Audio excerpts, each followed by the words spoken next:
أفلم ينظروا إلى السماء فوقهم كيف بنيناها وزيناها وما لها من فروج. وقال الله سبحانه وتعالى في كلامه المجيد: أعوذ بالله من الشيطان الرجيم. بسم الله الرحمن الرحيم. يا أيها الذين آمنوا كتب عليكم الصيام كما كتب على الذين من قبلكم لعلكم تتقون. وقال النبي صلى الله عليه وسلم في الحديث عن أبي هريرة رضي الله تعالى عنه قال: قال رسول الله صلى الله عليه وسلم: من صام رمضان إيمانا واحتسابا غفر له ما تقدم من ذنبه ومن قام رمضان إيمانا واحتسابا غفر له ما تقدم من ذنبه ومن قام ليلة القدر إيمانا واحتسابا غفر له ما تقدم من ذنبه. متفق عليه. وقال النبي صلى الله عليه وسلم في الحديث عن أبي هريرة رضي الله تعالى عنه قال: قال رسول الله صلى الله عليه وسلم: إذا كان أول ليل من شهر رمضان صفدت الشياطين ومرضت الجنة وغلقت أبواب النار فلم يفتح منها باب وفتحت أبواب الجنة فلم يغلق منها باب وينادي منادي: يا باغي الخير أقبل ويا باغي الشر أقصرني ولله تقاء من النار وذلك كل ليل. رواه الترمذي وابن ماجه। প্রশংসা আল্লাহ সুবহানাহু ওয়া তাআলার দরবারে, যার অশেষ মেহেরবানিতে রমাজান মাসে আমরা উপস্থিত হতে পেরেছি, সেই সাথে রমাজানের সিয়াম পালন করার সৌভাগ্য অর্জন করেছি, সুযোগ পেয়েছি। সে আল্লাহ সুবহানাহু ওয়া তাআলার দরবারে শুকরিয়া জানাচ্ছি।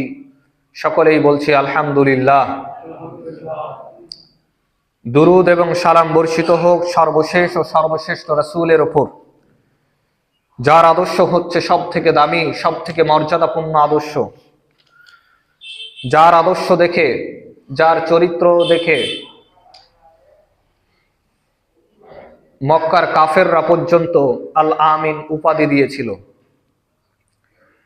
তিনি মানুষদের কাছে এতটাই বিশ্বস্ত ছিলেন, এতটাই দামি ছিলেন, গ্রহণযোগ্য ছিলেন যে তাদের কাছ থেকে আল আমিন উপাধি পেয়েছিলেন। তো এটা যেমন তেমন উপাধি নয়, এটা তিনার আদর্শ, চরিত্র, সিস্টেম, পদ্ধতি দেখে এই উপাধি দিয়েছিলেন। তিনার উপর দুরুদ এবং সালাম বর্ষিত হোক। আমরা বলছি সাল্লাল্লাহু আলাইহি ওয়াসাল্লাম। সম্মানিত মসজিদের মুসল্লিয়ানে কেরাম, যেহেতু আমরা রমজান মাসে উপস্থিত হয়েছি, অবস্থান করছি এ মাসে, তাই আমাদের আলোচনাও থাকবে রমজান কেন্দ্রিক। একসাথে সব আলোচনা করাও সম্ভব নয়, রমজান সম্পর্কে বিভিন্ন আলোচনা রয়েছে। তো আজকের সংক্ষিপ্তভাবে আমরা যে আলোচনা করব তা হচ্ছে রমজানের আগমনে আমাদের করণীয়। সেটা জানা অত্যন্ত জরুরি। যে বিষয়গুলো আমার কাছে বেশি গুরুত্বপূর্ণ মনে হয়েছে, ইম্পর্টেন্ট মনে হয়েছে, সেই বিষয়গুলো আমি আজকে বলার চেষ্টা করব ইনশাআল্লাহুল আজিজ। এর সাথে রমজানের কিছু গুরুত্ব সম্পর্কে হাদিসগুলো পেশ করব ইনশাআল্লাহু তাআলা। ওমা তাওফীকি ইল্লা বিল্লাহ, আলাইহি তাওয়াক্কালতু ওয়া ইলাইহি উনীব। রমজান মাস এটি মুমিনদের জন্য একটি সৌভাগ্যের মাস, যে মাস পাওয়া খুবই সৌভাগ্যের একটি বিষয়। যদিও মানুষ স্বাভাবিকভাবে এই মাসটিকে অন্য মাসের সাথে সাধারণ তুলনা করে সেইভাবেই চলে, কিন্তু যদি আমরা এর মর্যাদা, দাম বুঝতে চাই, বুঝতাম, তাহলে অবশ্যই পৃথকভাবে বাকি 11টি মাস থেকে এই মাসকে আলাদা করে আমরা মূল্যায়ন করতাম। কিন্তু এর গুরুত্ব, দাম, মর্যাদা না বুঝার কারণে সেটা আমাদের পক্ষে সম্ভব হচ্ছে না। কারণ গত যেই 11 মাস আমরা পার করেছি, সেই 11 মাসের মতোই আমরা এই মাসে চলাফেরা করছি। এই মাসের জন্য না কোনো প্রস্তুতি আছে, না কোনো আমাদের পদ্ধতি আছে, না কোনো আমাদের পরিকল্পনা আছে। এই পরিকল্পনা, পদ্ধতি, সিস্টেম এগুলো আমরা ঠিক না করার কারণে বাকি 11 মাস থেকে এই মাসকে আমরা পৃথকভাবে মর্যাদা দিতে পারছি না। এটা আমাদের জন্য আফসোস। আসুন আমরা রমাজান এবং সিয়াম সম্পর্কে জানার চেষ্টা করি। সিয়াম শব্দটি আরবিতে বলা হয় আস-সাওমু ওয়াস-সিয়ামু, এই শব্দগুলো ব্যবহার হয়। এর স্বাভাবিক অর্থ হচ্ছে বিরত থাকা। ইসলামী পরিভাষায় বলা হয় আল ইমসাকু আনিল আকলি ওয়াশ শুরবি ওয়াল জিমাই মিন তুলুইল ফাজরি ইলা গুরুবিশ শামসি মা'আন নিয়্যাতি। আল্লাহ সুবহানাহু ওয়া তাআলার সন্তুষ্টি অর্জন করার জন্য সুবহে সাদিক থেকে নিয়ে সূর্যাস্ত পর্যন্ত, সুবহে সাদিক থেকে নিয়ে সূর্য ডুবে যাওয়া পর্যন্ত খাওয়া থেকে বিরত থাকা, পান করা থেকে বিরত থাকা এবং স্ত্রী সহবাস থেকে বিরত থাকার নাম হচ্ছে সিয়াম বা রোজা। আজকের আলোচনায় আমরা সিয়াম শব্দটি বেশি উল্লেখ করার চেষ্টা করব, কারণ সরাসরি কোরআন এবং সুন্নাহতে সিয়াম শব্দটি এসেছে, রোজা ব্যবহার হয় নাই। রোজা বা নামাজ এই শব্দগুলো ফার্সিতে এবং উর্দুতে ব্যবহার হয়ে থাকে। এগুলো মূলত আরবি কোনো শব্দ নয়, তবুও আমরা এগুলো ব্যবহার করে থাকি। কোরআন এবং সুন্নাহর যদি শব্দ আমরা দেখতে চাই, তাহলে সালাত এবং সিয়াম নামে নামকরণ করা হয়েছে। তো আমি সেটাই উল্লেখ করার চেষ্টা করব ইনশাআল্লাহ। তো সম্মানিত উপস্থিতি, সিয়াম শব্দের শাব্দিক অর্থ হচ্ছে বিরত থাকা, আর ইসলামের পরিভাষায় বলা হয় সুবহে সাদিক থেকে নিয়ে সূর্যাস্ত পর্যন্ত, সূর্য ডুবে যাওয়া পর্যন্ত খাওয়া, পান করা, স্ত্রী সহবাস সবকিছু থেকে বিরত থাকার নাম হচ্ছে সিয়াম। এছাড়াও আরেকটি পরিভাষা উল্লেখ হয়েছে, যেই পরিভাষাটি ডক্টর আসাদুল্লাহ গালিব স্যার সিয়াম ও কিয়াম বইয়ে উল্লেখ করেছেন। ফিকহুস সুন্নাহর প্রথম খণ্ডের 400 পৃষ্ঠায় এই পরিভাষাটি উল্লেখ হয়েছে। আল ইমসাকু আন কুল্লিল মুফাত্তারাত মিন তুলুইল ফাজর ইলা গুরুবিশ শামসি মা'আন নিয়্যাতি। পূর্বের যেই পরিভাষা, সেই পরিভাষার মতোই, তবে একটু আলাদা। এখানে বলা হয়েছে আল্লাহর সন্তুষ্টি অর্জনের জন্য সুবহে সাদিক থেকে নিয়ে সূর্যাস্ত পর্যন্ত সিয়াম ভঙ্গকারী বা সিয়ামে ত্রুটি সৃষ্টিকারী, সিয়াম ভেঙ্গে যাবে বা সিয়ামে কোনো ধরনের সমস্যা দেখা দিবে এমন সমস্ত বিষয় থেকে বিরত থাকার নাম হচ্ছে সিয়াম। তাহলে দুইটা পরিভাষা পাওয়া গেল। প্রথম পরিভাষায় বলা হয়েছে সূর্যাস্ত থেকে সূর্য ডুবা পর্যন্ত খাওয়া, পান করা এবং স্ত্রী সহবাস থেকে বিরত থাকা। দ্বিতীয় পরিভাষায় বলা হচ্ছে যে সুবহে সাদিক থেকে নিয়ে সূর্যাস্ত পর্যন্ত সিয়াম ভঙ্গকারী বা সিয়ামে ত্রুটি সৃষ্টিকারী, সমস্যা দেখা দিবে এমন সমস্ত বস্তু থেকে বিরত থাকার নাম সিয়াম। এবার আসেন রমাদান শব্দটিও আরবি। রমাদান শব্দের বাংলা অর্থ হচ্ছে জ্বলে যাওয়া, পুড়ে যাওয়া, তীক্ষ্ণ হওয়া, প্রখর হওয়া, জ্বালিয়ে দেওয়া, ঝলসে দেওয়া, এরকম বিভিন্ন অর্থ আসে। তথা এই রমাদান শব্দটি উল্লেখ করা হয় খুব গরম বা খুব তাপের সময়। রমাদানকে রমাদান বলে নামকরণ করার ব্যাপারে মুহাদ্দিসিনে কেরামের অনেকগুলো মত রয়েছে। তার একটা বিশুদ্ধ মত হচ্ছে এই রমাজানকে রমাজান বলে নামকরণ করার কারণ হচ্ছে যে রমাদানে যে ব্যক্তি সিয়াম পালন করবে, রোজা রাখবে, এই সিয়াম বা রোজাটা মানুষের ভিতরের পাপ যে আছে এই পাপকে জ্বালিয়ে দেয়, পুড়িয়ে দেয়। এই পাপকে জ্বালিয়ে পুড়িয়ে ছারখার করে দেওয়ার কারণে এই রমাজানকে রমাজান বলে নামকরণ করা হয়েছে। এটা বিশুদ্ধ একটি পরিভাষা। এছাড়াও আর অনেকগুলো পরিভাষা রয়েছে। তো সম্মানিত উপস্থিতি, ইসলামের পরিভাষায় যে রমাদান মাস হচ্ছে আরবি মাসের 9তম মাস। হিজরি মাসের 9তম মাস। এই মাসে আল্লাহ সুবহানাহু ওয়া তাআলা মুমিন বান্দাদের জন্য সিয়ামকে, রোজাকে ফরজ করেছেন। তাহলে রমাদান শব্দের অর্থ হচ্ছে জ্বালিয়ে দেওয়া। মানুষ যখন এই রমাদান মাসে সিয়াম পালন করবে, রোজা রাখবে, সিয়াম বা রোজা তার পাপগুলোকে যে জ্বালিয়ে দিবে, পুড়িয়ে দিবে, এই কারণে এই রোজাকে নামকরণ করা হয়েছে এই মাসের রমাদান বলে। সম্মানিত উপস্থিতি, তাহলে আমরা রমাদান, সিয়াম এবং রমাদানের শাব্দিক ও পারিভাষিক অর্থগুলো বুঝলাম। এই সম্পর্কে আমরা বিভিন্ন জায়গা থেকে নিতে পারি, গুগলে সার্চ করলেও এর অর্থগুলো আমরা পাবো। এছাড়াও চ্যাটজিপিটি থেকে পাবো, আরো বিভিন্ন জায়গা থেকে, বিভিন্ন বই পুস্তক থেকে এর অর্থগুলো আমরা পাবো। আমাদের জন্য জানাটা খুবই সহজ হয়ে গেছে বর্তমান সময়ে, কিন্তু আমরা সেগুলো জানার চেষ্টা করছি না। এখন পর্যন্ত হয়তোবা আমরা কেউ নেটে একবার সার্চ দিই নাই যে সিয়াম কাকে বলে, রমাদান কাকে বলে। এগুলা আমরা যতটুকু শুনি তার মধ্যেই সীমাবদ্ধ। এই মাসকে যে অন্য মাসের থেকে আলাদাভাবে মূল্যায়ন করব, সম্মান দেব, তার জন্য আমরা কোনো পরিকল্পনা নেইনি, যার জন্য বাকি 11টি মাসের মতো এই মাসও আমাদের ওইভাবেই কাটছে। সম্মানিত উপস্থিতি, আসুন আমরা কিছু জানার চেষ্টা করি। 1 নম্বরে, রমাদান মাসে আমাদের করণীয় হচ্ছে যারা 5 ওয়াক্ত নামাজকে আদায় করে না অন্য মাসে, তাদের উচিত এ মাসে 5 ওয়াক্ত নামাজ ধরা।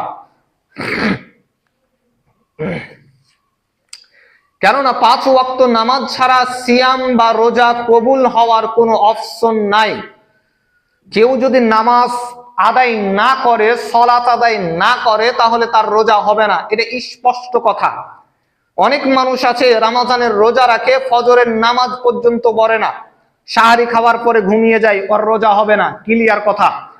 কারণ বিশ্বনবী সাল্লাল্লাহু আলাইহি ওয়াসাল্লাম নামাজের ব্যাপারে যে হাদিসগুলো উল্লেখ করেছেন, এমন কড়া হাদিস, এমন গুরুত্বপূর্ণ হাদিস অন্য কোনো ইবাদতের ক্ষেত্রে উল্লেখ করেন নাই।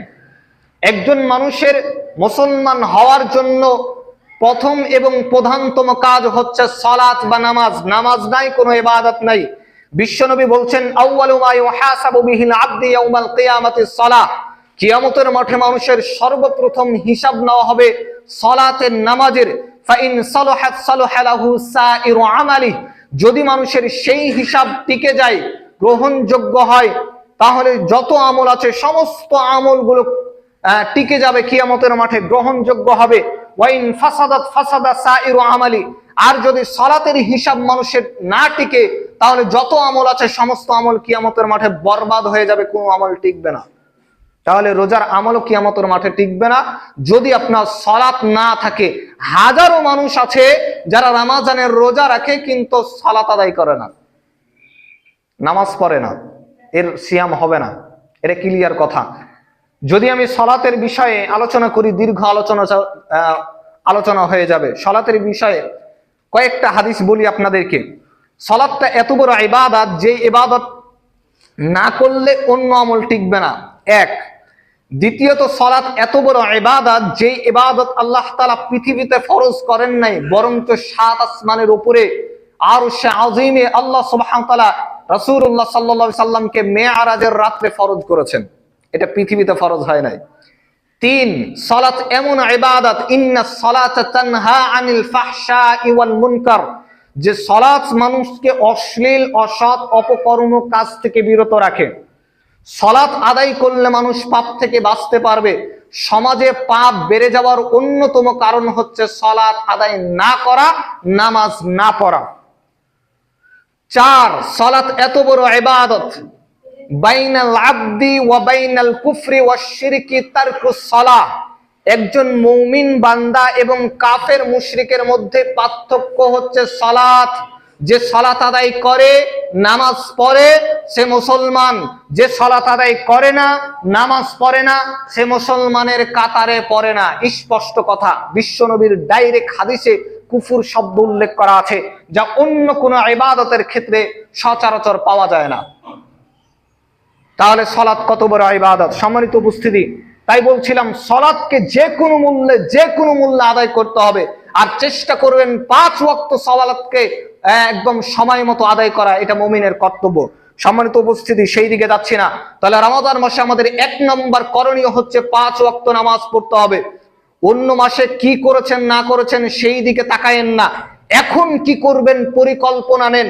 পরিকল্পনাহীন মাস আপনি পার করছেন রমাদানকে। মান সম্মান দাম মর্যাদা অন্য মাসের থেকে বেশি, অথচ এই মাসের জন্য একদিনও আপনি পরিকল্পনা নেননি। এটা আপনার জন্য আফসোসের একটা বিষয় যে আপনি এই মাসের জন্য কোনো পরিকল্পনা নিলেন না। দ্বিতীয় নম্বরে আসেন, যেহেতু রমাদান মাস, দ্বিতীয় নম্বরে আমাদের রমাদানে কাজ হবে সিয়াম পালন করা, রোজা রাখা। যেই রোজাকে গুরুত্ব সহকারে আদায় করবেন, এই রোজাকে রাখতে গিয়ে কে রাখছে কে রাখে না, পরিবারের সবাই রাখছে তার জন্য আমাকেও রাখতে হবে, বা আমার উপরে চাপ প্রয়োগ করা হচ্ছে তার জন্য আমি রাখছি, বা ইফতার মাহফিলে অংশগ্রহণ করব তার জন্য রাখছি, এইরকম মন মানসিকতা রাখিয়েন না। রমাজান মাস পেয়েছেন, হাজার মানুষ চলে গেছে। যারা রমাজান মাসকে পায়নি, মৃত্যুবরণ করেছে, তারা কবরে কতটা মানে হয়ে আছে যে আমরা এই রমাজান, আরেকটা রমাজান পাইলে হয়তো বা আমাদের পাপগুলোকে আমরা ক্ষমা নিতে পারতাম, এই আফসোস করে তারা। কিন্তু আপনি পেয়েছেন, গুরুত্ব দেন। এই দ্বিতীয় নম্বরে আমাদের কাজ হবে রমাজানের রোজাকে গুরুত্ব সহকারে আদায় করা। হাদিস নিয়ে আসছি একটু পরে। তৃতীয় নম্বরে আমাদের কাজ হবে এই রমাজান মাসে তারাবির নামাজকে গুরুত্ব সহকারে আদায় করা। তারাবি শব্দটি এর আরবি শব্দ তারওয়িহাতুন, যেটি রাহাতুন শব্দ থেকে এসেছে। এর অর্থ হচ্ছে ধীর স্থিরতা বা প্রশান্তির বৈঠক। তারওয়িহাতুন শব্দের অর্থ প্রশান্তির নামাজ বা বৈঠক। বিশ্বনবী সাল্লাল্লাহু আলাইহি সাল্লাম বিশেষ করে প্রত্যেক চার নামাজ পর পর অনেকক্ষণ থামতেন, বিশ্রাম নিতেন, কিছু আলোচনা করতেন, ওয়াজ নসিহা করতেন। এই জন্য একে তারওয়িহাতুন শব্দ দ্বারা নামকরণ করা হয়েছে। কিন্তু আমাদের সমাজে অনেক মানুষ আছে বলে তারাবি মানে তাড়াতাড়ি, এই নামকরণ করে। তারাবি মানে তাড়াতাড়ি নয়, তারাবি তারওয়িহাতুন ধীর স্থিরতার নামাজ। বিশ্বনবী সাল্লাল্লাহু আলাইহি সাল্লাম অনেক লম্বা সময় ধরে নামাজ পড়তেন। আসুন এবার হাদিসটাতে যাই আমরা। বুখারী এবং মুসলিম গ্রন্থে হাদিসটি উল্লেখ হয়েছে। আবু হুরায়রা রাদিয়াল্লাহু তাআলা আনহু থেকে বর্ণিত হয়েছে, বিশ্বনবী সাল্লাল্লাহু আলাইহি ওয়াসাল্লাম একই হাদিসে 3টা কথা বলেছেন। আচ্ছা, হাদিসটা আমি একটু পরে উল্লেখ করব, তার আগে একটু পয়েন্টটি শেষ করে নিই যেহেতু সময় কম। বলছিলাম তৃতীয় নম্বরে আমাদের রমাজান মাসে কাজ হচ্ছে তারাবির সালাত আদায় করতে হবে। চতুর্থ নম্বরে আমাদের কাজ হচ্ছে এই রমাজান মাসে, যেহেতু কোরআন নাজিলের মাস, এই মাসে আল্লাহ সুবহানাহু ওয়া তাআলা কোরআনকে নাজিল করেছেন, এই মাসে বেশি বেশি কোরআন তেলাওয়াত করতে হবে। এখন আপনি যে কোরআন পারেন না, এখন আপনার কি হবে? কত বছর গেল যে আপনি পরিকল্পনা নিচ্ছেন এবার রমাজানে আমি কোরআন শিখবো, কিন্তু শেখা হচ্ছে না, কারণ আপনি রমাজান মাসকে পরিকল্পনাহীন পার করছেন। এর গুরুত্ব বুঝেন না, দাম বুঝেন না। এর জন্য তো সারা 11টি মাস যেইভাবে পার করেছেন ওইভাবে আপনি রমাজান মাসকে পার করছেন। এটা আপনার জন্য আফসোসের একটা বিষয়। সামনে বছর পাবেন কিনা কোনো গ্যারান্টি নেই, মরণ চলে আসতে পারে। তাই বলছি, যেই মাসে আল্লাহ তাআলা কোরআনকে নাজিল করেছেন, এই রমাজানে কোরআন নাজিল হওয়ার কারণে এর দাম বেড়েছে। লাইলাতুল কদরকে বলা হয়েছে যে 1000 মাসের থেকে উত্তম, কারণ একটাই কোরআন নাজিল হয়েছে। তো অতএব আপনিও যদি কোরআন পড়েন আপনারও দাম বাড়বে। আপনার দাম কম, মর্যাদা কম কেন? কারণ আপনি নিয়মিত কোরআন পাঠ করছেন না। একটা জিনিস ভাবেন, যে কোরআন আল্লাহ তাআলা পাহাড়কে দিতে চাইলেন, পাহাড় বলছে আমি এর ভার নিতে পারবো না, মানুষ বলছে আমরা নিচ্ছি।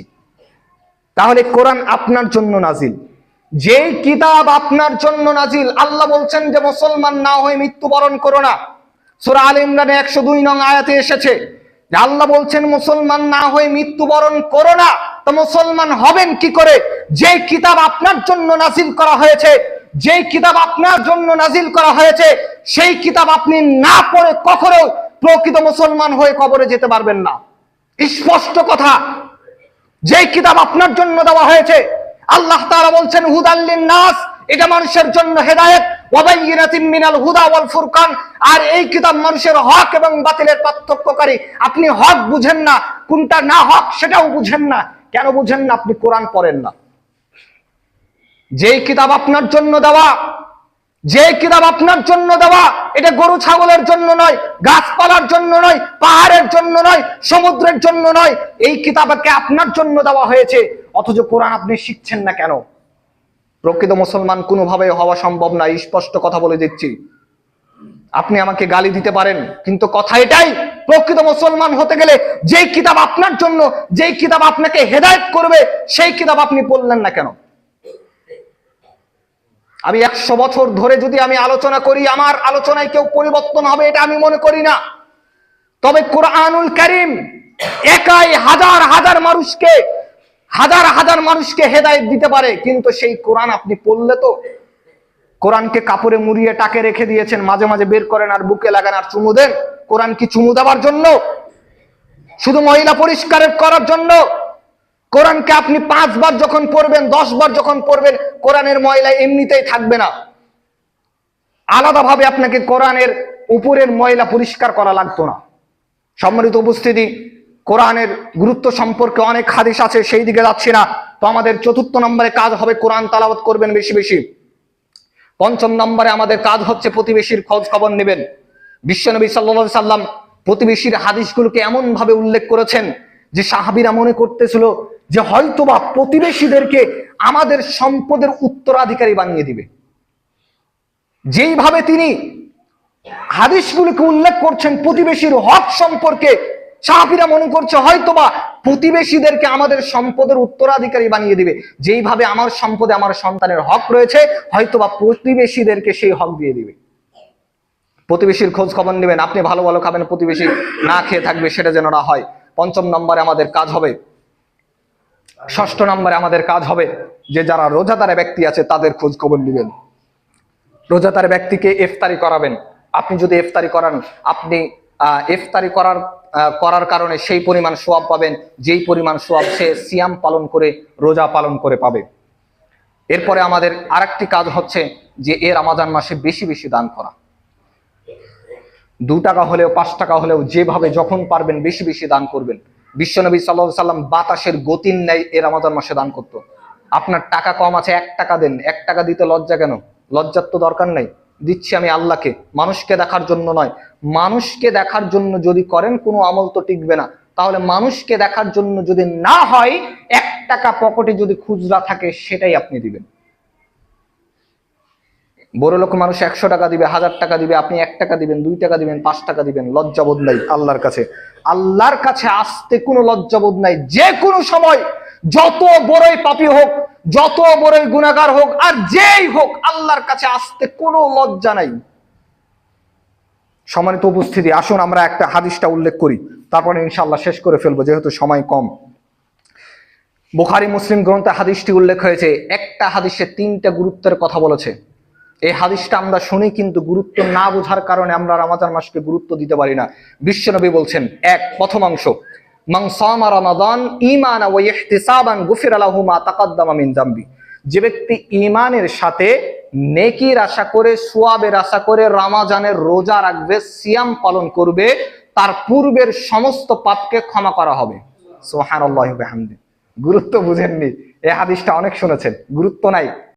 যে রোজা আপনাকে দেওয়া হয়েছে, যেটাকে আপনি মূল্যহীন ভাবছেন, গুরুত্ব দিচ্ছেন না, এই 30 দিন রোজা করলে আপনার পূর্বের যত পাপ আছে শুধু কবিরা গুনাহ বাদ দিয়ে, কারণ এর জন্য এক্সট্রা ভাবে তওবা করতে হয়, ক্ষমা চাইতে হয়, যত পাপ আছে সমস্ত পাপ এই রোজার কারণে ক্ষমা করা হবে। সুবহানাল্লাহি ওয়া বিহামদিহি। এরপরে আসেন যেটাকে আরেকটা জিনিসকে আমরা গুরুত্ব কম দিই, তারাবির নামাজ। বিশ্বনবী বলছেন, ওয়ামান কামা রমাদান ঈমানান ওয়া ইহতিসাবান গুফিরা লাহু মা তাকাদ্দামা মিন যামবি। যে ব্যক্তি রমজান মাসে তারাবির সালাত আদায় করবে, কিয়াম করবে, গুফিরা লাহু মা তাকাদ্দামা মিন যামবি, তারও পূর্বের সমস্ত পাপকে ক্ষমা করা হবে। সুবহানাল্লাহি ওয়া বিহামদিহি। যে তারাবির নামাজকে আপনি গুরুত্ব দেন না, একটু ইমাম সাহেব দেরি করলে আপনি পিছন থেকে চলে যান 2 রাকাত 4 রাকাত পরে, ওই তারাবির নামাজ যদি আপনি গুরুত্ব সহকারে আদায় করেন, যদি আল্লাহর জন্য ঈমানের সাথে নেকির আশা করে আদায় করেন, তাহলে পূর্বের সমস্ত পাপ ক্ষমা হবে। সুবহানাল্লাহি ওয়া বিহামদিহি। এবার আসেন 3 নম্বর অংশ। বিশ্বনবী বলছেন, ওয়ামান কামা লাইলাতাল কদর ঈমানান ওয়া ইহতিসাবান গুফিরা লাহু মা তাকাদ্দামা মিন যামবি। যে ব্যক্তি ঈমানের সাথে সওয়াবের আশা করে, নেকির আশা করে লাইলাতুল কদরে রাত্রি জাগরণ করবে, ইবাদত করবে, তার পূর্বে সমস্ত পাপ ক্ষমা করা হবে। সুবহানাল্লাহি ওয়া বিহামদি। তবে শর্ত হচ্ছে দুইটা। এক, ঈমান থাকতে হবে বুকে, ঈমানের সাথে আল্লাহর উপর আস্থা, বিশ্বাস, ভরসা নিয়ে। দুই, নেকির আশা করে। তারাবির নামাজ অধিকাংশ মানুষ নেকির আশা করে আদায় করে না। সবাই যাচ্ছে তার জন্য আমিও যাচ্ছি, রমাজানের রোজা রাখছি, এখন না আদায় করলে কেমন হয় সেজন্য যাচ্ছি, তাহলে আপনি তো আপনার সমস্ত পাপ ক্ষমা হবে না। গুরুত্ব বুঝতে হবে। এক, ঈমানের সাথে, দুই, নেকির আশা করে। এই দুইটা জিনিস যদি থাকে, রমাজানের রোজা রাখলেও পূর্বের সমস্ত পাপ ক্ষমা, তারাবির নামাজ পড়লেও পূর্বের সমস্ত পাপ ক্ষমা, লাইলাতুল কদরে রাত্রি জাগরণ করলেও আপনার সমস্ত পাপ ক্ষমা। তবে তাহাররাও লাইলাতুল কদর ফিল বিত্র মিনাল আশরিল আওয়াখির মির রমাদান, রমাজানের শেষ দশকের যেই বিজোড় রাত্রি আছে সেগুলো, সেই পাঁচটি রাতে রাত্রি জাগরণ করবেন। নির্দিষ্টভাবে শুধু 27 রমাদান এটা মনে করিয়েন না, কারণ কোন দিন এটা নির্দিষ্ট করে বলা হয়নি। তবে অনেক রকম ইঙ্গিত পাওয়া যায় হাদিসের মধ্যে। তবে 5টা রাতি জাগার চেষ্টা করবেন ইনশাআল্লাহ। আল্লাহ তাআলা আমাদের কবুল করুন, আল্লাহুম্মা আমিন। তো সম্মানিত উপস্থিতি, আমরা শেষে চলে এসেছি। সর্বশেষ আপনাদেরকে বলতে চাই, যেহেতু রমাজান মাস, আমরা বেশি দূর যাইনি। যেহেতু আজকে 2 রমাজান চলছে, বেশি দূর আমরা যাইনি। আরো 28টি রোজা আছে। আমরা চাইলে আমাদের পাপগুলোকে ক্ষমা নিতে পারবো। বিশ্বনবী ওর জন্য বদদুয়া করেছেন যে রমাজান মাস পেয়েছে অথচ নিজের পাপের ক্ষমা নিতে পারেনি। তো একটু পরিকল্পনা নেন, কি করবেন। কোরআন তেলাওয়াতের জন্য একটি পরিকল্পনা নেন। 5 ওয়াক্ত নামাজে যদি আপনি 4 পৃষ্ঠা করে পড়েন, 4 পৃষ্ঠা করে পড়েন, তাহলে 4 5 20 পৃষ্ঠা, 20 পৃষ্ঠায় 1 পারা হয়ে যায়। একটা নামাজের পরে আপনি 10 মিনিট সময়ে 4 পৃষ্ঠা পড়তে পারবেন। 4 পৃষ্ঠা যদি প্রত্যেক নামাজে পড়েন, তাহলে 5 4 20 পৃষ্ঠা, 20 পৃষ্ঠা হলে আপনার কি 1 পারা হয়ে যায়। তাহলে 30 দিনে আপনার কোরআন খতম হবে। এই পরিকল্পনাগুলো নিতে হবে। আমরা শেষে এসেছি, শেষের দিকে, তাই বলতে চাই যে আপনারা রমাজানকে গুরুত্ব দেন, রমাজান মাসকে এমনিতে পার করিয়েন না। আল্লাহ সুবহানাহু ওয়া তাআলা আমাদের তৌফিক দান করুন, আল্লাহুম্মা আমিন। আর সর্বশেষ আমরা বলতে চাই, আমাদের আদ-দাওয়াতুল ইসলাহ ফাউন্ডেশন, যেটা 2023 সাল থেকে আলহামদুলিল্লাহ চলছে, আমরা রমাজান মাসে ক্যালেন্ডার তৈরি করেছিলাম, এখানে ক্যালেন্ডার আছে। আর তারপরে আমরা 2000 লিফলেট তৈরি করেছি, যার শিরোনাম হচ্ছে চারিত্রিক অবক্ষয়ে স্মার্টফোন, তথা স্মার্টফোন আমাদের চরিত্র ধ্বংস কিভাবে করছে, এই শিরোনামে এসেছে। লিফলেটটি ফাউন্ডেশন থেকে আমরা বের করেছি। আমি নিজেই লিফলেটটি লিখেছি, কোরআন এবং হাদিস থেকে উক্তি দিয়ে কিভাবে ভালো করে লেখা যায় সেটা চেষ্টা করেছি। এই লিফলেটটি আমি লিখেছি। তো এই লিফলেটটি সবাই নিয়ে যাবেন, নামাজের শেষে অবশ্যই সবাই একটা করে নিয়ে যাবেন। কিভাবে যুব সমাজকে স্মার্টফোন ধ্বংস করছে সেই বিষয়ে লেখা। আর আরেকটি হচ্ছে রেনেসা ফাউন্ডেশনের উদ্যোগে ভর্নিয়া বাজারে ফ্রি কোরআন শিক্ষার ব্যবস্থা করা হয়েছে, যেটা আমাকে বলতে বলা হয়েছে। তো আপনারা সবাই চেষ্টা করবেন, কোনো টাকা পয়সা লাগবে না, ফ্রি তারা পড়াচ্ছে। আলহামদুলিল্লাহ, এটা অনেক সুন্দর কাজ। একজন মানুষকে কোরআন শিক্ষা দেওয়া বা কোরআনের একটা হরফ শিক্ষা দেওয়া, এটা অনেক দাম, অনেক বেশি দাম। হাজার হাজার টাকা আপনি দান করলে যে পরিমাণ নেকি না হবে, আমার মনে হয় একটা মানুষকে কোরআনের শিক্ষার ব্যবস্থা করে দিলে তার থেকে বেশি নেকি হবে। তাই এটা অবশ্যই আপনারা চেষ্টা করবেন, আমাদের ফাউন্ডেশনকে সহযোগিতা করবেন, সাথে থাকবেন। ইনশাআল্লাহ আমরা আরো দূর এগিয়ে যেতে চাই। আল্লাহ সুবহানাহু ওয়া তাআলা আমাদের সকলকে যেন কবুল করে নেন, আমরা বলছি আল্লাহুম্মা আমিন। এ বলে আজকের সংক্ষিপ্ত আলোচনা আমরা এখানে শেষ করলাম। বারাকাল্লাহু লানা ওয়া লাকুম ফিল কুরআনিল আযীম। ইন্নাহু তাআলা আলহামদুলিল্লাহ।